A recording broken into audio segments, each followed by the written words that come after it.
Groot voorreg vir my om die AB weer eens toe te spreek, vir die eerste keer via elektroniese media deur middel van 'n Zoom webinar.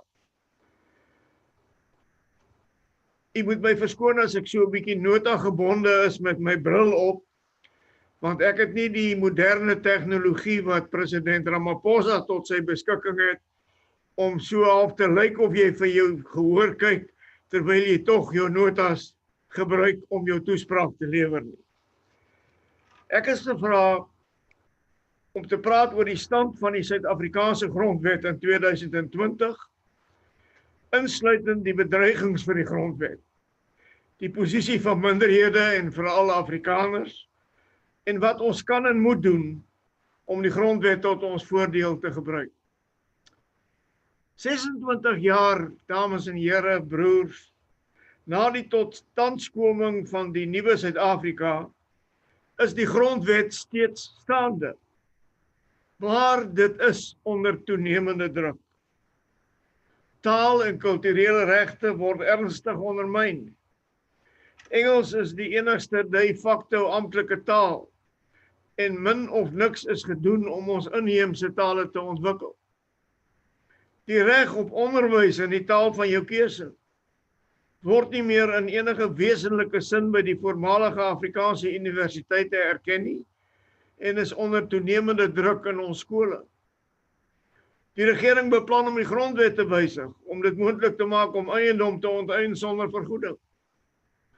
Toenemende strenger SEB maatreëls beperk geleidelik die ekonomiese ruimte waarbinne minderhede kan werk. En die ernstigste, Suid-Afrika kan nie as 'n nie-rassige samelewing beskryf word nie.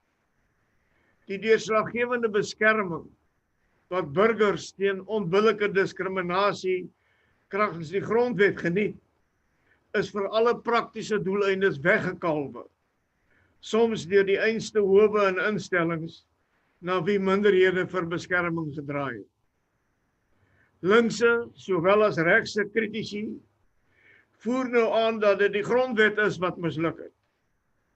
Aan die linkerkant kla radikale dat dit 'n uitheemse neo-kolonialistiese konstruksie is, wat 'n onaanvaarbare belemmering van radikale ekonomiese transformasie bied.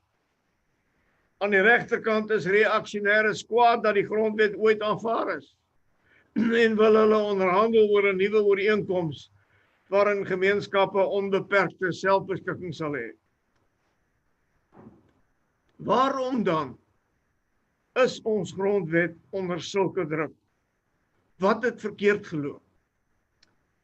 Die basiese probleem is dat een van die hoofopstellers daarvan, die ANC, die grondwet nie as 'n permanente grondslag vir ons nuwe bedeling beskou nie, maar bloot as 'n wegspringplek waarvandaan hy kan voortgaan met wat hy sy nasionale demokratiese revolusie noem.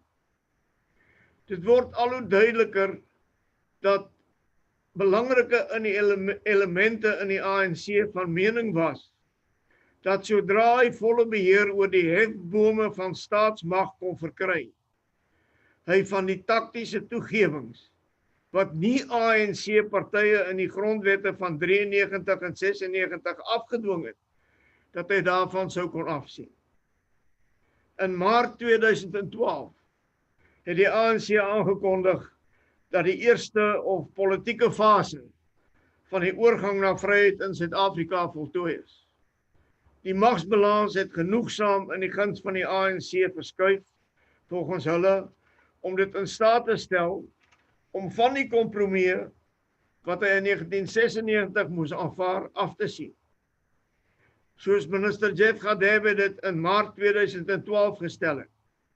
Hy het gesê, our first transition embodied a framework and a national consensus that may have been appropriate for political emancipation, a political transition, but has proven inadequate and inappropriate for our social and economic transformation phase. In Januarie 2011 sê president Zuma Political emancipation without economic transformation is meaningless. That is why we have to commit ourselves to economic freedom in our lifetime. Die jongste verwoording van hierdie tweede fase waarna hulle verwys, is radikale ekonomiese transformasie.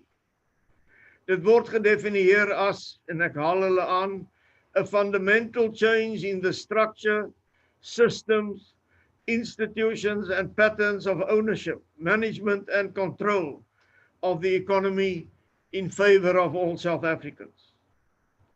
Dit bly die ANC se kernprogram. En dit hou 'n baie ernstige bedreiging in vir die toekoms van nie net Afrikaners, maar ook vir die ekonomiese belang van alle Suid-Afrikaners. Binne hierdie konteks, dames en here, kan ons die volgende spesifieke bedreigings vir die grondwet identifiseer. Die eerste bedreiging is die moontlikheid dat die parlement die grondwet wettiglik kan wysig.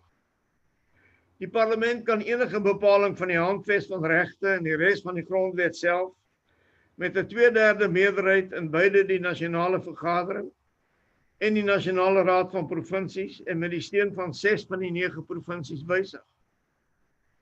Dit is egter belangrik om daarop te let dat artikel 1 van die grondwet slegs met 'n meerderheid van 75% gewysig kan word. Met ander woorde, dit sou moeiliker wees om enige bepaling te wysig wat die basiese instellings van demokrasie sou ondermyn, die oppergesag van die reg en die waardes van nie-rassigheid, menswaardigheid, gelykheid en die bevordering van menseregte en vryhede. Tot sy krediet het die regering weinige geneigtheid getoon om wesenlike wysigings aan die grondwet aan te bring. Al het hy vir etlike jaar die nodige 2/3 meerderheid geniet. Die belangrikste uitsondering is die huidige dreigement om artikel 25 te wysig om dit onder sekere omstandighede uitdruklik moontlik te maak om eiendom sonder vergoeding te onteien. Die tweede bedreiging spruit uit die invloed van wetgewing. In hierdie proses word grondwetlike regte geleidelik afgebreek deur bepalings wat in gewone wetgewing versteek is. So byvoorbeeld sou die jongste onteieningswetsontwerp sommige van die beskermings wat ingevolge artikel 25 aan eiendomseienaars verseker is, aftakel. Die wet op die bevordering van gelykheid en die verbod op onbillike diskriminasie plaas ook veel groter beperkings op die vryheid van uitdrukking as wat in artikel 16.2 van die grondwet toegelaat word. Talle diensbillikheids en ander wette oorheers nou gereeld die duidelike verbod op onbillike diskriminasie in artikels 9.3 en 9.4. Die derde bedreiging spruit uit verwaarlosing deur die uitvoerende gesag. Ingevolge hierdie praktyk steur die regering hom eenvoudig nie aan elemente van die grondwet waarvan hy nie hou nie. Dit blyk veral uit die manier waarop die grondwet se taal en kulturele bepalings sedert 1994 stelselmatig geïgnoreer word. Feitelik al hierdie bepalings is sedert die aanvaarding van die grondwet in 1996 of geïgnoreer of verwater. Ondanks die aanvaarding in 2012 van die wet op die gebruik van amptelike tale wat die regering eenvoudig nie nagekom het. Die vierde bedreiging kom van die bestuur se onvermoë. Op baie gebiede blyk dit dat die staat nie in staat is om sleutelregte doeltreffend te verseker nie. Meer as 400.000 mense is sedert 1994 vermoor. Miljoene het weens fisieke geweld, diefstal en roof gelei. Hulle is ontneem van hulle reg op lewe, hulle reg om vry te wees van alle vorme van geweld en hulle reg op eiendom. Die reg op gelykheid is ontken deur die feit dat ons na 24 jaar steeds een van die ongelykste samelewings ter wêreld is. Die regte van kinders word nie na behore gerespekteer nie, soos geïllustreer deur hoë vlakke van mishandeling en verwaarlosing en die bestaan van soveel straatkinders en huishoudings waar kinders aan die hoof is. Die reg op basiese onderwys is ernstig beperk deur die versuim om ordentlike kwaliteit onderwys te lewer. Die 5de bedreiging kom van die moontlikheid dat die grondwet al hoe meer deur die howe geïnterpreteer kan word om 'n bepaalde ideologie of 'n bepaalde deel van ons samelewing te bevoordeel. Ons howe het 'n goeie rekord van sake rakende regeringsbestuur. Die hoofregter het egter ondubbelsinnig sy steun vir die ANC se transformasieagenda uitgespreek. Hierdie benadering het 'n duidelike impak gehad op sake rakende ras, kultuur en taal. Die konstitusionele hof het deurgaans uitsprake gelewer wat die vooruitsigte vir voortgesette gebruik van Afrikaans op universiteitsvlak ernstig beperk en het op ten minste een geleentheid 'n benadering gevolg wat openlik vyandig teens die Afrikaanse taal was. Nog meer ontstellend blyk dit of die konstitusionele hof in City of Tshwane versus AfriForum in 2016 die reg van, en ek haal aan, white South Africans, particularly white Afrikaner people, om 'n kulturele tradisie te geniet wat in die geskiedenis gegrond is, bevraagteken. En het hulle gesê, because that history is inevitably rooted in oppression. Waar laat dit alles minderhede in die algemeen en Afrikaners in die besonder? Die ANC beklemtoon dat, en ek haal aan, the main thrust of the NDR is not to promote fractured identities, but to encourage the emergence of a common South African identity.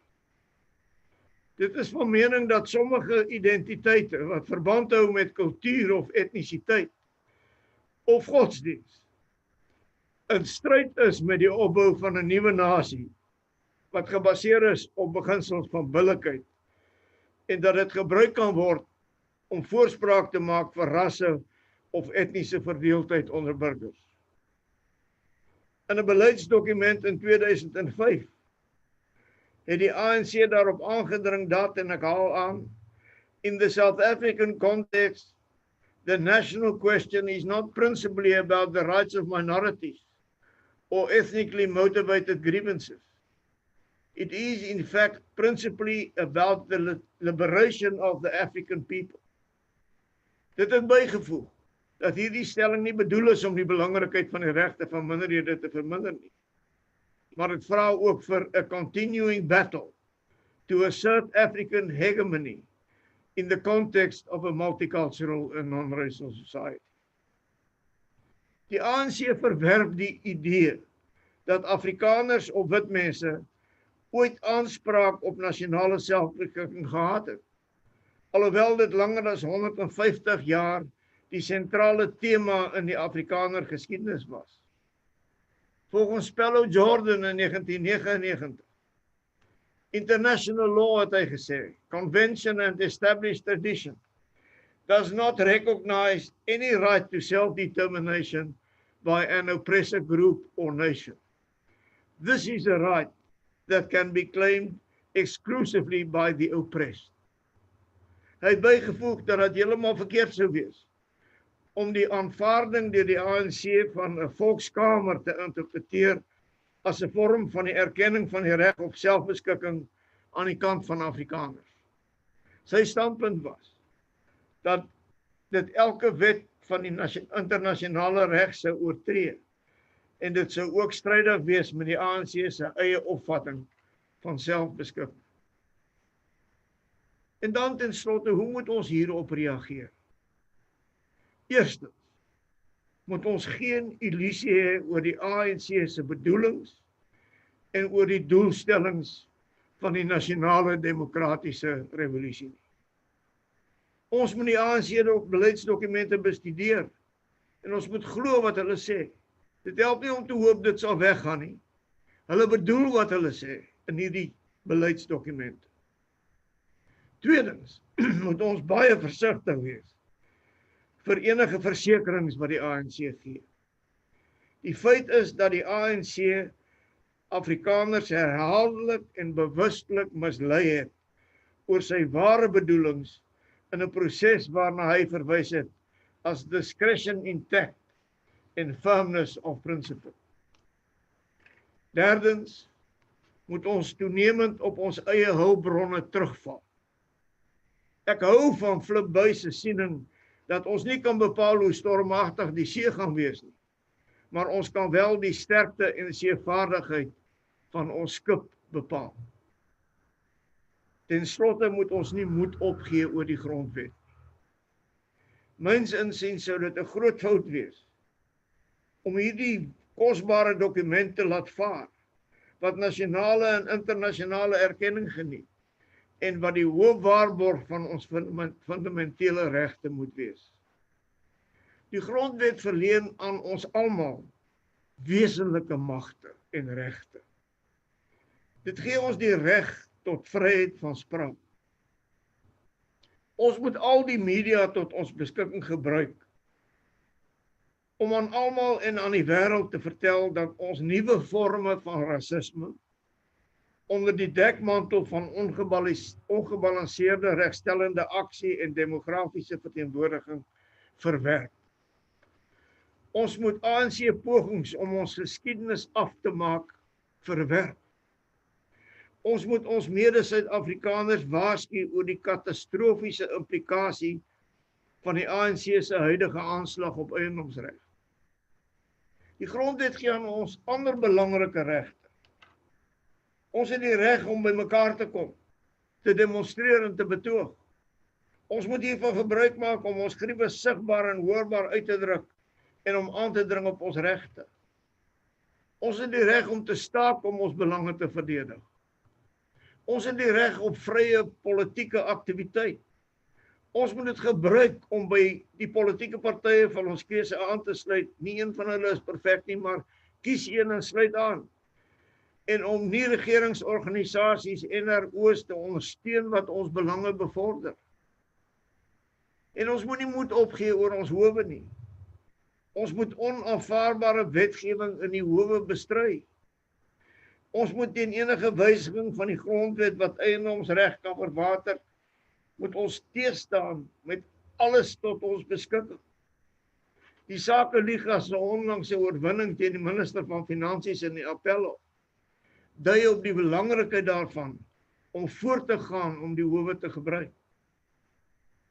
Ervaring, dames en here broers, het gewys dat goed beplande veldtogte deur nie-regeringsorganisasies beduidende suksesse kan behaal. Dit het gelei tot die onttrekking van die 2008 onteieningswetsontwerp. Ook in 2008 het NRO's daarin geslaag om die ernstige bedreiging vir die onafhanklikheid van die regbank, wat deel was van die oorspronklike 14de wysigingswet op die grondwet te verhoed. Hulle het die bedreiging vir vryheid van spraak, wat die wetsontwerp op die beskerming van inligting van 2010 ingehou het, aansienlik versag. In 2013 het NRO's die Departement van Korrektiewe Dienste verhinder om onbillik te diskrimineer teen bruin werknemers in die Wes-Kaap. En hulle het gehelp om die onafhanklikheid van sleutelinstellings te verseker deur die aanstellings van Menzi Similane en later Shaun Abrahams as nasionale direkteur van openbare vervolging tersyde te stel. En deur die onafhanklikheid van die valke na die skraping van die skorpioene te versterk. En die NRO's het tesame met vreeslose ondersoekende joernaliste en die howe 'n leidende rol gespeel in die bekamping van staatskaping en om voormalige president Zuma te dwing om te bedank. Dit is belangrik om te onthou dat die ANC sal voortgaan met die implementering van sy nasionale demokratiese revolusie doelwitte slegs as hy seker is dat die magsbalans in sy guns is. Ons moet dit duidelik maak deur middel van gesamentlike optrede, deur die bevordering van ons grondwetlike regte, deur die mobilisering van al ons hulpbronne in Suid-Afrika en in die internasionale gemeenskap. Ons moet dit duidelik maak dat die balans van magte nooit gunstig sal wees vir die implementering van ongrondwetlike en onaanvaarbare doelstellings. Dit is heel waarskynlik dat ons na COVID 'n baie stormagtige periode gaan betree. En ons moet seker maak dat ons vaartuig so seevaardig is as moontlik. Ek is vol vertroue dat ons die storm sal kan deurstaan as ons sterk en vasberade optree. Ons moet ons by hernuwing toewy aan die waardes wat die grondwet ten grondslag lê. Ons moet werk, nie slegs vir die behoud van ons eie regte nie, maar vir die regte van alle Suid-Afrikaners. Ons moet aandring op die reg om ons taal te gebruik en ons kultuur te beoefen, en op die reg van ander kulture om dieselfde te doen. Ons moet onbillike diskriminasie van enige aard uit enige oord teestaan. Ons moet die morele grond handhaaf, hoë grond handhaaf deur sterk standpunt in te neem oor die grondwet wat ons almal ter goedertrou tussen 1990 en 1996 beding het. En ons moet bovenal bly vertrou op ons Skepper wat ons die afgelope 370 jaar in hierdie mooi deel van die wêreld begelei het. Soos ek dit in 2015 aan die AB gestel het. Die toekoms van ons mense is weer eens in ons eie hande. Soos dit al baie in ons onstuimige geskiedenis was. Ons moet die uitdagings van ons tyd weer eens aanvaar en ons plek in ons gekose land verseker, in harmonie en vriendskap met al die ander mense en volke in ons streek, nou tot ver in die toekoms. Ek dank u.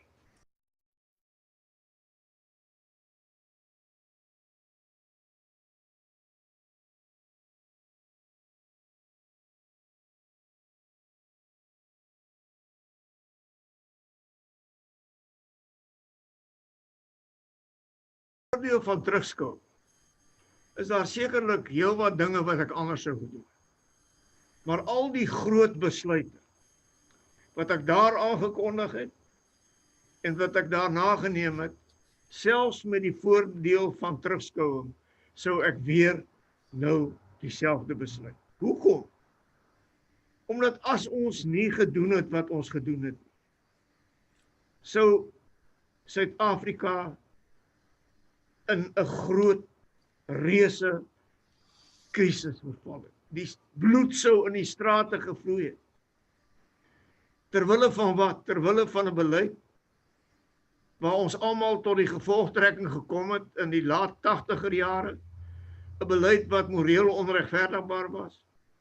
'n Beleid wat nie kon slaag om geregtigheid aan almal te bring nie.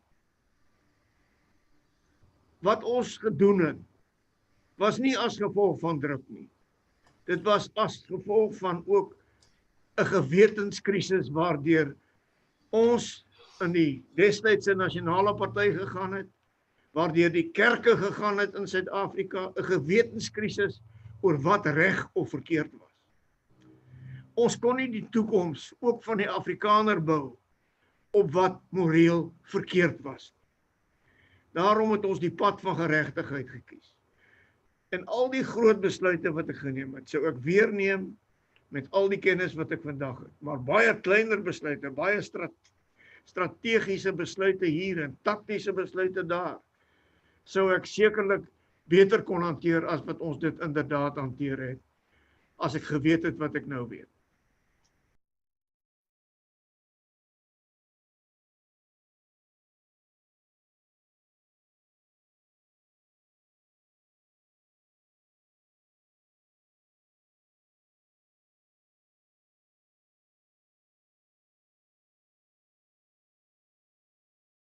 Insigte wat 'n mens ontwikkel so oor die tyd, So ek sê die ANC was destyds ook in faksies verdeel soos dit nou in faksies verdeel is. Daar was definitief 'n sterk element onder leierskap van president Mandela wat bona fide was in die onderhandelinge. Wat wel die ooreenkomste wat bereik het, beskou het as 'n besondere moment in die geskiedenis van Suid-Afrika en as die beginpunt van 'n nuwe bedeling waarvan die grondwet die grondslag sou vorm. Maar daar was elemente wat van die begin af, dink ek, ander bybedoelings gehad. En ongelukkig het met van dat Zuma ingetree het daardie negatiewe elemente die oorhand gekry in die faksiegevegte binne die ANC. Ons moet nou wag om te sien wat gaan die uitslag van die huidige faksiegevegte in die ANC wees. Laat ons nie vergeet dat president Ramaphosa een van die sleutelfigure was in die opstel van ons grondwet. Dat hy eintlik een van die vaders van die grondwet is. En dat sy uitlatings tot dusver daarop dui dat hy die grondwet in stand wil hou. Kom ons hoop dat die elemente wat vashou aan die belangrikheid van die ooreenkomste wat bereik is en aan die waarde van die grondwet die oorhand sal kry in die ANC, dan sal die pad vorentoe beter lyk as wat dit gelyk het onder Zuma.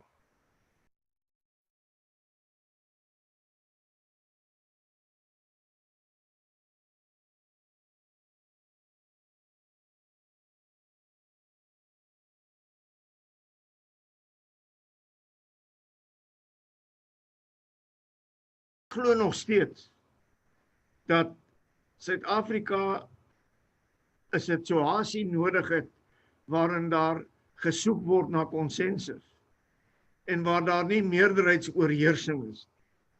Daarom het ons voorgestaan in die onderhandelingsproses dat daar 'n vorm van magsdeling op uitvoerende gesagvlak moet wees. Maar die Demokratiese Party van destyds en die Inkatha Vryheidsparty het ons nie ondersteun daarin. Met hulle ondersteuning sou ons meer as 33%, 1/3 van die stemme gehad het en sou ons so 'n model kon opeis en afdwing in onderhandelinge. Sonder hulle steun was ons alleen gelaat. En ek het vir president Mandela gewaarsku, ek gaan uittreë uit die regering van nasionale eenheid as hulle nie toegee aan ons matige eise in die verband nie. Ons het nie geëis dat die blankes of die minderheidspartye 'n veto-reg moet hê nie. Ons het net geëis dat daar 'n konsensus soekende model moes wees waarna alle sake van nasionale belang verwys word, so raad, adviesraad, voordat enige toekomstige regering na die eerste 5 jaar besluite sou kon neem. Dit het hulle afgewys. En daarin is ons nie ondersteun, soos ek gesê het, deur die 2 ander partye wie se steun ons nodig gehad het. Dit was vir my een van die groot mislukkings van ons onderhandelingsproses. Ek is jammer daaroor, ek dink Suid-Afrika sou baat vind by so 'n konsensus soekende model. Ek dink ons kan steeds baat vind by so 'n konsensus soekende model. Maar of die ANC ooit te vind sou wees om so 'n model in te stel, sonder om aan die grondwet te wysig, is te betwyfel.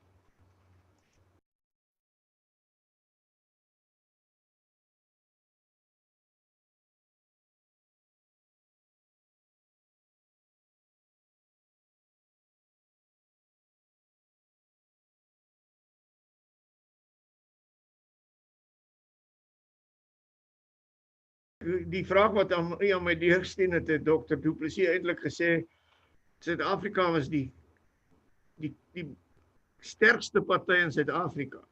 En dit sou 'n fout wees om dit te sê, want die nasionale party was nie verteenwoordigend van alle Suid-Afrikaners gewees nie. Hoe dit ook al sê, ek glo dat die nasionale party nie moes verdwyn het nie. Ek glo die Nasionale Party, wat 'n party net regs van die sentrum was, en wat op bepaalde beginsels gegrond was, sy verdwyning 'n leemte gelaat het in die partypolitiek. Die Nasionale Party was nie 'n tipiese liberale party nie. Dit was soos die party van Angela Merkel gewees het, is in Duitsland. So 'n party was dit in die Suid-Afrikaanse politieke spektrum. Dit was nie links van sentrum. En daarom is daar 'n leemte in ons politieke dispensasie vir so 'n nasionaal-demokratiese party soos Angela Merkel se party, soos die konservatiewe party in Engeland ensovoorts.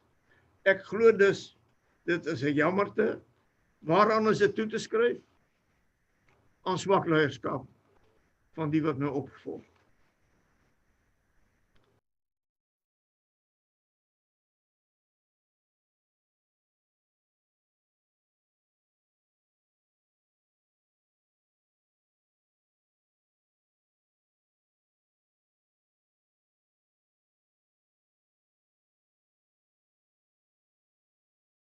Ek dink dit is onbillik om te sê dat groepsregte heeltemal verdwyn het. Die bepalings in die grondwet wat die kulturele regte van gemeenskappe beveilig en beskerm en wil bevorder, is net 'n ander woord ook vir groepsregte. Almal wat Afrikaans gebruik is 'n groep. Almal wat Khoza gebruik is 'n kulturele groep, is 'n groepering. En in daardie sin dus is groepregte nie heeltemal uit die grondwet uitgeskryf nie. Dis net nie groepregte genoem nie. Hoekom? Omdat groepsregte in die konteks van die 80er jare en die 90er jare 'n rassistiese basis gehad het. Die groepsgebiede wet het gesê watter groep mag waar woon. En dit was op 'n rassebasis gebaseer. Die onderwysbedeling was op rassegroepe gebaseer. Daar was swart skole en wit skole en bruin skole en Indiërskole. En in daardie sin was groep in die onderhandelingsproses vir baie 'n rooi doek, soos 'n rooi vlag vir 'n bil. En kon ons nie die konsep groep ingeskryf kry in die grondwet. Maar ons het wel groepsregte in aanhalingstekens beveilig gekry tot die mate wat dit wel in die grondwet rondom kulturele regte, taalregte en gemeenskaplike regte van gemeenskappe daarin vervat is.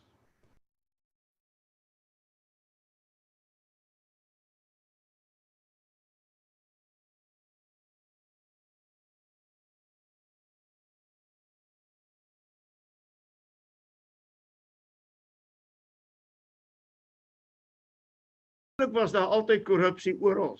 Korrupsie bestaan wêreldwyd. Korrupsie is ingebou in ons sondige menswees.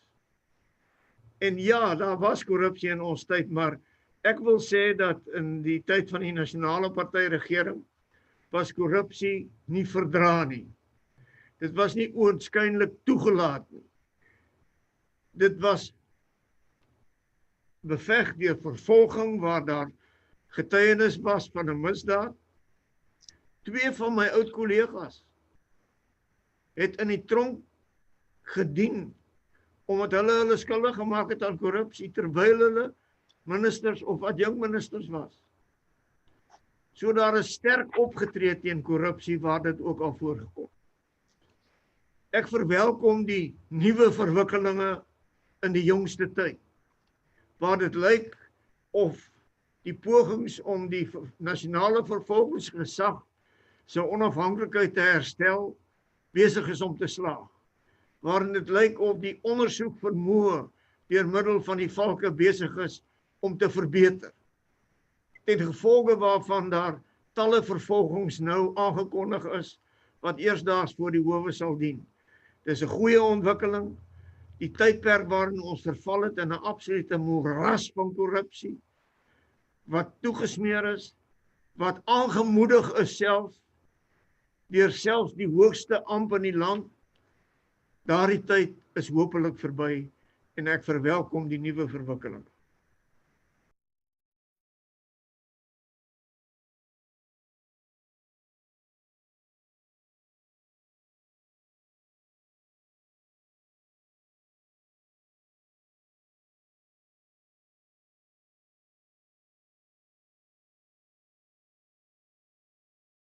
Nie dit kan werk nie. Ek dink eerstens, dis grondwetlik nie moontlik nie, soos die grondwet nou staan. Maar ek dink nie dit is so verstandig nie. Ek dink die Wes-Kaapse ekonomie is onlosmaaklik verweef met die ekonomie van die res van die land. Ek dink die ekonomie, die sterkste magsbasis in ons ekonomie is steeds in Gauteng gesetel. En ek is oortuig daarvan dat die ANC, dat die Wes-Kaap hom nie moet losmaak van die res van die land. Wat ons eerder moet doen, is om ander sentra vir uitnemendheid te skep in die res van die land.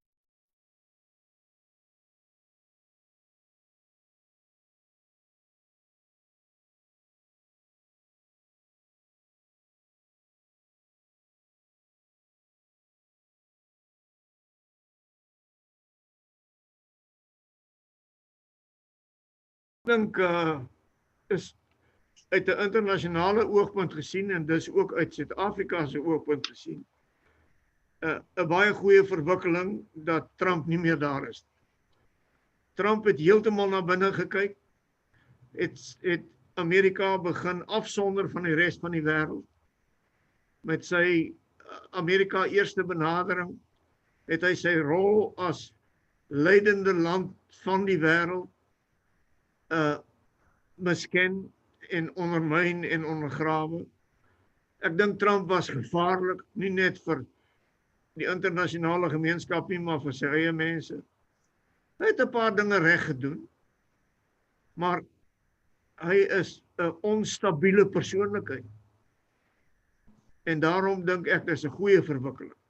Ek is nie opgewonde oor Biden nie. Hy inspireer my glad nie.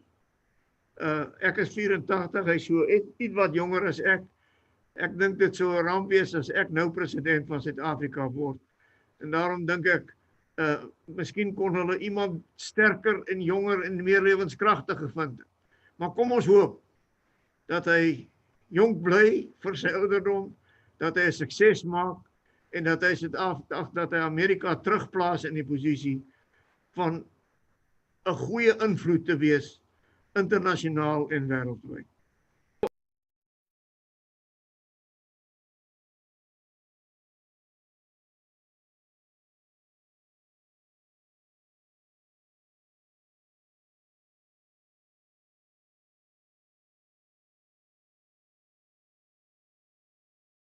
Ou Chrysis in die Global Leadership Foundation, alhoewel ons sorg dat ons gedurig onsself verjong deur nuwe jong vorige eerste ministers, kabinetsministers, presidente in te trek in ons geleedere, sodat ons daarom nie, ons gemiddelde ouderdom nie te hoog word nie.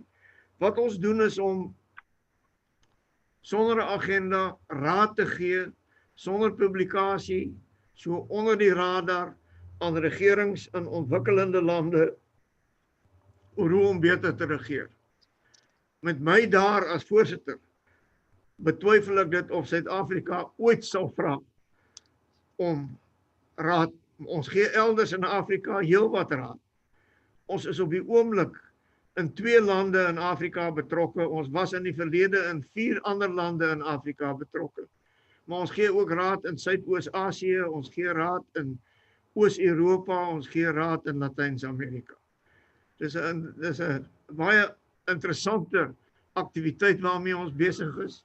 Soms word ons raad gevolg met goeie gevolge, soms word ons raad nie gevolg nie, en dan is daar nie goeie gevolge nie. Ons het 'n pool van wysheid byeengebring met 40 mense wat goeie reputasies het, wat goeie ervaring van regering het, wat uit hulle foute geleer het, en wat daarom bevoeg is om raad aan ander te gee wat nou in regerende posisies is.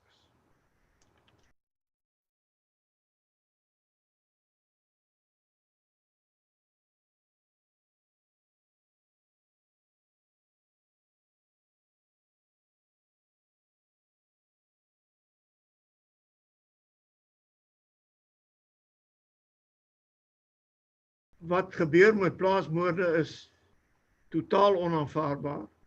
Dit is skokkend. Die graad van geweld wat daarmee gepaard gaan is diep ontstellend. Maar dit is nie uniek tot plaasmoorde nie.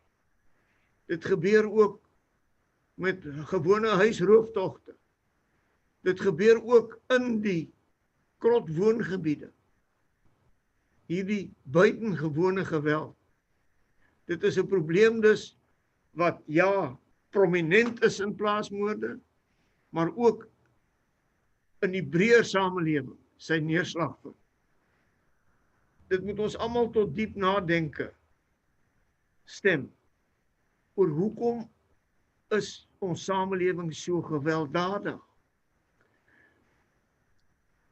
'n Deel daarvan is sekerlik armoede,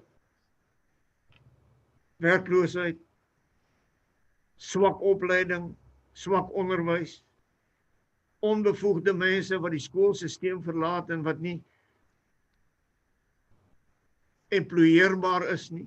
Dis alles deel van 'n groot maatskaplike probleem wat by sy wortels en by sy oorsake in al hierdie kategorieë van gewelddadigheid is plaasmoorde 'n ernstige saak wat spesiale aandag verdien, wat nie net deur die polisie nie, maar die polisie moet meer doen as wat hulle doen, maar wat nie net deur die polisie opgelos kan word nie. En daarom moet ons terugkeer na 'n stelsel ook van selfbeskerming, van georganiseerde, amper iets soos 'n kommandostelsel, om te verseker dat hierdie geweldige negatiewe aspek van ons samelewing in Suid-Afrika die nodige aandag kry en die nodige voorkomingsmaatreëls ingestel word.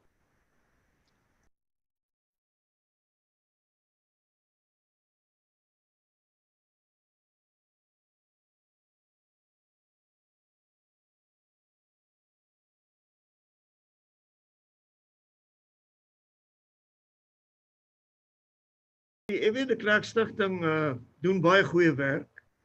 Ons het onsself bietjie geherorganiseer. Ons het op 'n stadium het ons amper te lomp geword. Ons fokus nou om ons boodskap op 'n beter manier uit te dra, om ons kommunikasiekapasiteit te verhoog. Ons het 'n nuwe jong uitvoerende direkteur, 'n nuwe hoofuitvoerende amptenaar aangestel. Jacques de Pre is sy naam. En hy saam met ons uitvoerende voorsitter Dave Stewart doen geweldige goeie werk. Ons is skraler, maar nie minder effektief nie. Ons is trots op ons deelname saam met ander stigtings en organisasies soos die AB op talle terreine om die uitdagings van ons tyd aan te spreek en 'n rol te speel by die oplossing daarvan. Ek het 'n verslag gekry van die jongste ad hoc groep om te verneem dat sekere voorstelle wat die EW de Klerk Stichting gemaak het, algemene instemming gekry het en dat daar voortgegaan sal word in samewerking met ons in samewerking met al die ander organisasies om tasbare inhoud te gee aan aksieprogramme om hierdie wysiging van artikel 25T te werk en om te verseker dat eiendomsreg soos in artikel 25 bedoel effektief sal bly beskerm word. Ons is ook aktief op die maatskaplike terrein in die sin. Ons het gekies as 'n projek om noodhulp te gee aan mense wat in nood is, kinders met spesiale behoeftes. En ons het oor die jare heen en ook oor hierdie jaar geld in die buiteland ingesamel wat gegee word byvoorbeeld vir instansies soos die skool vir dowes, die skool vir blindes en ander spesiale behoefte kinderorganisasies wat ons finansiëel help bystaan.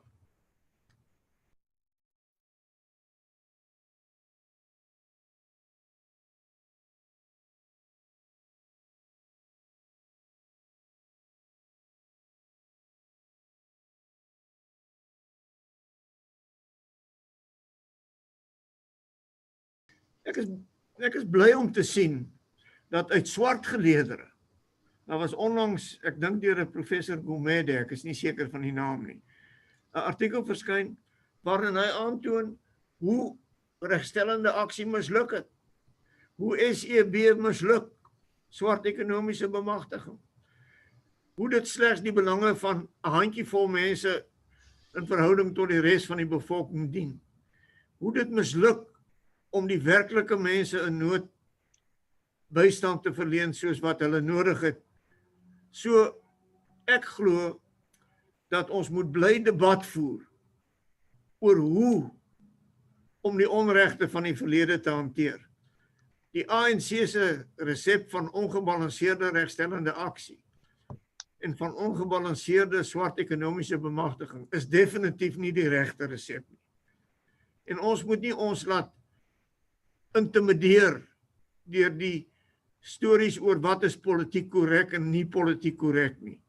Ons moet voortgaan om standpunt daarteen in te neem, maar ons moet dit aanvul met aanvullende voorstelle van wat kan ons doen om die meer as 50% van ons bevolking wat onder die broodlyn lewe se posisie in die lewe te verbeter, hoop in hulle harte te plaas, ten minste vir hulle kinders as dit dan nie vir hulle self is nie.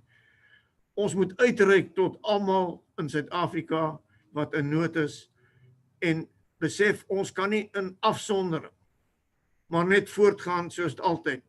Wat die jong mense betref, Suid-Afrika is 'n land van geleenthede. As jy Engeland toe gaan jy om goed in stand te hou en is daar nie werklik vooruitsigte vir enige dinamiese uitdagings nie. Suid-Afrika bied sulke uitdagings, bied geleenthede, veral vir entrepreneurskap. My boodskap aan hulle is, bly hier. Hier is waar die opwinding is. Hier is waar daar 'n toekoms oopgekap kan word en waar jy nie maar net vasval in 'n vaste roetine waar jy verander werk nie.